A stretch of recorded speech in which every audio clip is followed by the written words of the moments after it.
Magandang araw. Ako nga pala si Sophia Cassandra V. Between at narito ako ngayon upang mag-interview tungkol sa gender equality. Magandang araw sa iyo. Maaari mo bang sabihin kung ano ang iyong pangalan at ilang taon ka na? Hi, ako po si Liv Mayoli P. Santiago, 23 years old po. Para sa aking unang tanong, mula sa iyong panayam, ano ang ibig sabihin ng gender roles? Gender roles ay ang norms o mga bagay na nagdidikta kung paano kumilos ang isang tao base sa kanilang kasarian. Ang mga rules na naaayon sa kasarian madalas mas naipapakita sa klase ng trabaho, pag-uugali, o emosyon na naaayon sa panlalaki at pambabae. Okay.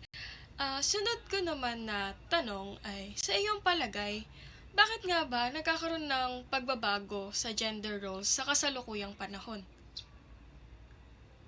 Nagkaroon ng pagbabago sa gender roles, lalo na sa kasalukuyang panahon, no? Kasi mas diverse na tayo ngayon, ang mga kabataan.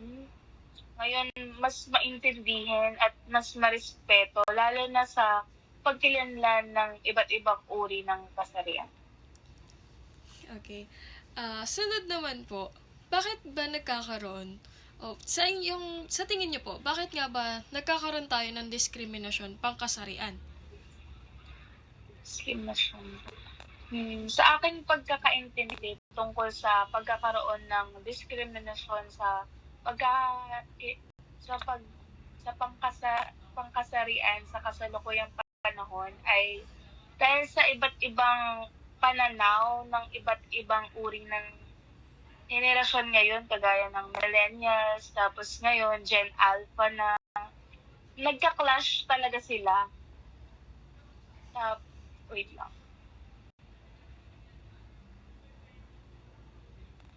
Nagka-clash talaga sila tungkol sa gender roles or sa gender identities, no? Ganun, yun ang pagkakaintindi ko. Okay. Ang sunod ko naman pong tanong, ano ang mabisang paraan upang maitaguyod ang pamayanang may paggalang at respeto sa kapwa?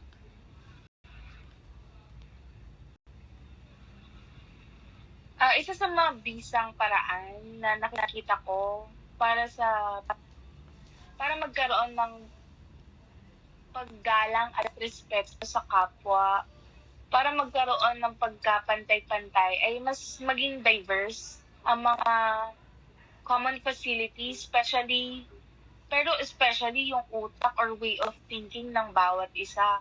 Kagaya ng very controversial na topic, yung sa CR, ang nakikita kong solusyon doon is magkaroon ng separate or other CR for other known gender, no?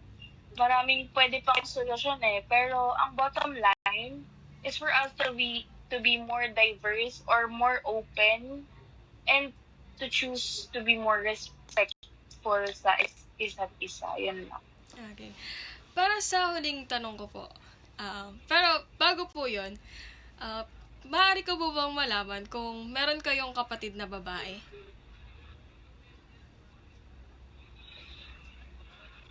Meron kapatid ako na.